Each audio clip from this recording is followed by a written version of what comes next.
పోతున్నాడు ఇక. సో ఇప్పుడు ఈ మనం వేస్తున్న కెమికల్స్, యూరియా లాంటి కెమికల్స్ అని ఎత్తు పెరగడానికి మాత్రమే పనికొస్తాయి, ఈల్డ్ పెంచడానికి పనికిరావు.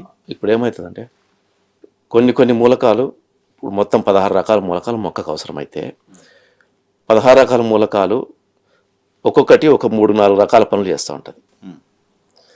సో వీళ్ళు పంట బాగుంది అన్నదానికి రైతు దగ్గర ఉన్న మెజర్మెంట్ ఏంటంటే, మన రైతు దగ్గర ఉన్న మెజర్మెంట్ ఎంత ఎత్తు పెరిగింది, ఎంత పచ్చగా ఉంది, ఇది మన దగ్గర ఉన్న మెజర్మెంట్. కానీ మిగతా వాళ్ళ దగ్గర ఆ మెజర్మెంట్ కాదు. వాళ్ళు ఏంటంటే ఈవెన్ వాళ్ళు మొక్క యొక్క ఆకులు కూడా టెస్ట్ చేసే పరిస్థితిలోకి వెళ్ళిపోయారు వాళ్ళు.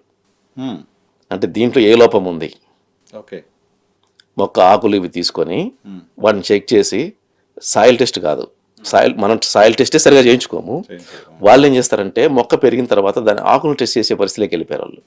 అంత అడ్వాన్స్ అయిపోయారు, అంత అడ్వాన్స్గా ఉంది అక్కడ టెక్నాలజీ. సో దానివల్ల ఏమవుతుందంటే ఆకులు టెస్ట్ చేయడం వల్ల ఆ మొక్కకి ఏం అందట్లేదు, ఈ 16 మూలకాల్లో ఏది అందట్లేదు అని చెప్పేసి వాడికి తెలిసిపోతుంది. సో దాన్ని అప్లై చేస్తాడు. సో వాడికి పరిష్కారం చాలా మంచిగా దొరుకుతుంది. మన దగ్గర ఏంటంటే భూమి సరిగ్గా టెస్ట్ చేయించుకోము. ఇంకా వెరీ సాడ్ న్యూస్ ఏంటంటే, నేను రైతులకి తక్కువ ధరకి ఈ సాయిల్ టెస్ట్, వాటర్ టెస్ట్ చేసిద్దామని చెప్పేసి ఒక ల్యాబ్ పెట్టడం కోసం నేను ఒక గవర్నమెంట్ ఎంప్లాయీని అడిగాను, నేను ల్యాబ్ పెట్టాలనుకుంటున్నాను, సో దానికి నీ దగ్గర నుంచి గైడెన్స్ కావాలి, మీ డిపార్ట్మెంట్ నుంచి ఎవరిని కలిస్తే నాకు కరెక్ట్గా ఇన్ఫర్మేషన్ వస్తుందో చెప్తావా అని అడిగితే ఆయన నవ్వుతో మాట అన్నాడు, మా వాళ్ళు సాయిల్ టెస్ట్ చేస్తున్నారని నువ్వు అనుకుంటున్నావా అన్నాడు. అదేంటి, రైతులు తెచ్చేసే వాళ్ళు ఉండరు కదా, ఇస్తున్నారు రిపోర్ట్. ఏముండదు, మండలంలో ఒక శాంపుల్ ముందు టెస్ట్ చేసి పెట్టుకుంటారు, దాని నుంచి ఎవరు పోయినా పాయింట్ అటు ఇటుగా వేసేసి వాడికి రిపోర్ట్ ఇస్తారు, తప్ప నుంచి టెస్ట్ చేయరు మా వాళ్ళు, ఇది ఇంతే ఉంటుంది బాబు అన్నాడు. ఆయన చెప్పింది నాకు చెప్పింది అగ్రికల్చర్ డిపార్ట్మెంట్ అయినా చెప్పిండు. సో మా వాళ్ళు టెస్ట్ చేసి రిపోర్ట్స్ ఇస్తున్నారు మీరు అనుకుంటున్నారా, అబ్రామాదే అన్నాడు. అని మండలంలో ఒకసారి టెస్ట్ చేసి పెట్టుకుంటారు ఒక శాంపుల్, సాయిల్ అంతా అలాగే ఉంటుంది కాబట్టి రైతు వచ్చి మట్టి ఇచ్చిపోతే దాన్ని ఆ ఎలిమెంట్స్కి పాయింట్స్ అటు ఇటు కొద్దిగా చేంజ్ చేసేసి రిపోర్ట్ ఇచ్చేస్తారు, ఆ మట్టి పక్కన పడేస్తారు. మళ్ళీ రైతు ఏం రీచెక్ చేసుకోడు కదా, వాడికి మళ్ళీ ఇంకో ల్యాబ్ లేదు కదా చెక్ చేసుకోవడానికి. సో అది పట్టుకెళ్ళిపోతూ ఉంటారు, అంతేను ఇదే జరుగుతుంది బాబు, నువ్వు ఏదైనా మంచి ప్రైవేట్ ల్యాబ్స్కి వెళ్ళి తెచ్చుకో ఇన్ఫర్మేషన్, మా దగ్గర ఏమి ఉండదులే అన్నాడు. సో అలాంటి పరిస్థితి చూడండి ఎలా జరుగుతుంది. అది కూడా మనం సరిగా చేసుకోవట్లేదు. అంటే మన మట్టి కండిషన్ ఎలా ఉంది పైరు వేయకముందు అనేది కూడా మనం సరిగా తెలియదు. అంతే, మట్టి చెక్ చేయాలి, ఏం ఫీల్ చేసుకోవాలని తెలియట్లేదు. సో అక్కడ ఫస్ట్ వెనకబడుతున్నాం, మట్టిని కరెక్ట్గా పెట్టుకోవడంలోనే వెనకబడిపోయాము, తర్వాత మొక్కని పెంచడంలో ఇంకా వెనకబడిపోయాము. కానీ ఇతర దేశాలు అలా లేదు. నేను కెన్యా లాంటి దేశాలు వెళ్ళిన, ఫ్లోరికల్చర్ అక్కడ ఎక్కువ, అక్కడ చేస్తుంది కూడా మన ఇండియన్సే. 80% ఇండియన్స్ ఫ్లోరికల్చర్లో ఉండేది ఆఫ్రికన్ కంట్రీస్లో ఇండియన్సే ఉన్నారు. అక్కడికి వెళ్తే నేను మీకు ఇందాక ఈ లీఫ్ టెస్టింగ్ చెప్పాను కదా, వాళ్ళ దగ్గర ఓన్ ల్యాబ్స్ ఉన్నాయి ప్రతి కంపెనీ. అంటే వీళ్ళు ఒక కంపెనీ లాగా ఏర్పడి ఒక్కొక్కరు ఒక 500 acres 1000 acres ఇట్లా చేస్తున్నారు, కంపెనీస్ లాగా ఎక్స్పోర్ట్ చేస్తుంటారు ఫ్లవర్స్. వాళ్ళ దగ్గర ఓన్ ల్యాబొరేటరీ ఉంది. వాళ్ళు ఎవ్రీ వీక్ ప్రతి స్లాట్ నుంచి లీఫ్ తీసుకెళ్ళి చెక్ చేసి దాంట్లో ఏం డెఫిషియన్సీ ఉందని చెప్పి ఎవ్రీ వీక్ చెక్ చేస్తారు. ఓకే, సో అంత అడ్వాన్స్గా ఉన్నారనమాట మన వాళ్ళే అక్కడ కెన్యాలో. మన వాళ్ళు తెలుగు వాళ్ళే, తెలుగు వాళ్ళు ఉన్నారు, గుజరాతీలు ఉన్నారు, అందరు ఉన్నారు. బట్ వాళ్ళు అక్కడ చేస్తున్నారు ఆ పని, మనం ఇక్కడ చేయట్లే. సో ఈ రకంగా ప్రతిదీ మనం వెనకబడిపోయినాం. సో వీళ్ళు ఎంతసేపు సబ్సిడీలో వచ్చే యూరియా డిఏపీలు ఎంతపోయి కుమ్మరిస్తారు తప్పనిచ్చి, అవసరానికి మించేస్తారు తప్పనిచ్చి, మిగిలిన మూలకాల అవసరము దాన్ని అన్ని కరెక్ట్గా వేస్తేనే మనకు దిగుబడి వస్తుంది అన్న దాని మీద లేడు రైతు. 16 అందుతున్నాయా లేదనేది, వాడు వేస్తున్నాడా లేదా చెక్ చేసిన లేదా అగ్రికల్చర్ డిపార్ట్మెంట్ మానిటర్ చేసే పరిస్థితి లేదు. ప్లస్ ఎత్తు పెంచడంలో కూడా వీళ్ళు చేస్తున్న తప్పేందంటే, పెరిగే పద్ధతి కూడా ఒకటి ఉంది మొక్కకి.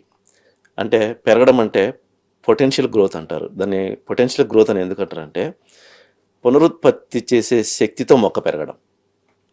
మనకు కావాల్సింది పునరుత్పత్తి. మొక్కను పెంచుతున్నాం, మనం దేనికి పెంచుతున్నాము, అది ఎక్కువ మనకు ఈల్డింగ్ ఇవ్వడం అంటే పునరుత్పత్తి. ధాన్యం కానీ కాయలు కానీ ఎక్కువ ఇచ్చే సామర్థ్యం రావడం కోసం మనం పెంచాలి మొక్కని. సో అది మొక్కను పెంచుతున్నప్పుడే రావాలి దాంట్లో ఆ శక్తి, పొటెన్షియల్గా ఉండాలి, పొటెన్షియల్గా అలా పెరగాలి. అంటే పూత రావాలి, పెరుగుదల దశ తర్వాతనే కదా పూత వస్తుంది. సో ఆ పూత పర్ఫెక్ట్గా రావాలి, అది కాయగా మారాలి లేదా గింజగా మారాలి అంటే పెరిగేటప్పుడే ఆ లక్షణాలన్నీ పుచ్చుకొని పెరగాలి అది. సో మన వాళ్ళు పెంచుతున్న విధానం ఎట్లుంటుందంటే ఊరికి ఎత్తు పెరిగిపోతుంది అంతే. సో దాంట్లో ఈ లక్షణాలు ఉండవు. ఓకే. పునరుత్పత్తి లక్షణాలు సామర్థ్యము తక్కువ ఉండేలా మనం పైరును పెంచుతున్నాం. ఇది రైతు గమనించట్లా. సో దానికోసం మనం బిగినింగ్ నుంచి దానికి పెరిగేటప్పుడే ఏమేమి అందించాలా ఇవన్నీ చెప్పినా కూడా రైతులు ఎలా ఉంటారంటే ఇవి చాలా నేను సొంతంగా ఖర్చు పెట్టి చాలా చేసే ఫీల్డ్ మీద ప్రయోగాలు. బాబు నువ్వు ఎత్తున పట్టుకోవాకు, ఇలా చేస్తూ నీకు దిగుబడి బాగా వస్తుంది అని చెప్పేసి కొంతమంది ఎడ్యుకేటెడ్ ఫార్మర్స్ని, పొటెన్షియల్ ఫార్మర్స్ని నేను స్టార్ట్ చేస్తే వీళ్ళు ఒక అర్ధ ఎకరం తీసుకొని చేస్తున్నప్పుడు పక్కన వేసిన వరి రైతు వాడిది కొద్దిగా హైట్ పెరగగానే వీడికి టెన్షన్ స్టార్ట్ అయిపోతుంది. నేను ఎంత కంట్రోల్ చేసినా వీళ్ళు ఆగట్లేదు. సో నేను వెనకబడి వాళ్ళు ఎగతాళి చేస్తున్నారు సార్ నన్ను, ఏంద్ర అట్టుంది అంటున్నారు సార్ నన్ను, అదే పెరగట్లేదు ఏంద్ర అంటున్నారు సార్ నన్ను అని ఏదో ఒక రోజు నాకు చెప్పకుండానే పోయి మళ్ళీ ఈ రోగం మరి చేస్తున్నాడు. Okay okay okay. స్టిగ్మా ఉంది, మన పొలం సరిగా లేదేమో ఇట్లా. కానీ కొంతమంది రైతులు దాన్ని సరైన ఓపికగా వెయిట్ చేయమన్నాడు కదా అని చెప్పినట్టు నేను చేసుకుంటూ పోదాం అన్నోళ్ళు 54 బస్తాలకు తీసుకెళ్ళా నేను. 54 బస్తాలకి ఫస్ట్ ఇయరే ఫస్ట్ టైం చేసిన వాడిని 54 బస్తాలు దిగుబడి తీసుకెళ్ళా. ఒక 12 ఎకరాల రైతు నార్కట్పల్లి దగ్గర, నకిరేకల్ దగ్గర, నర్సాపేట నకిరేకల్ దగ్గర 12 ఎకరాల రైతు ఒక అర్ధ ఎకరం నేను చేసి చూపిస్తే రైతులందరూ మీటింగ్ పెట్టి చూపిస్తే అందరు చాలా బాగా వచ్చింది దిగుబడి అన్నారు. నెక్స్ట్ ఇయర్ అదే రైతు మళ్ళీ అది పాటించాడు.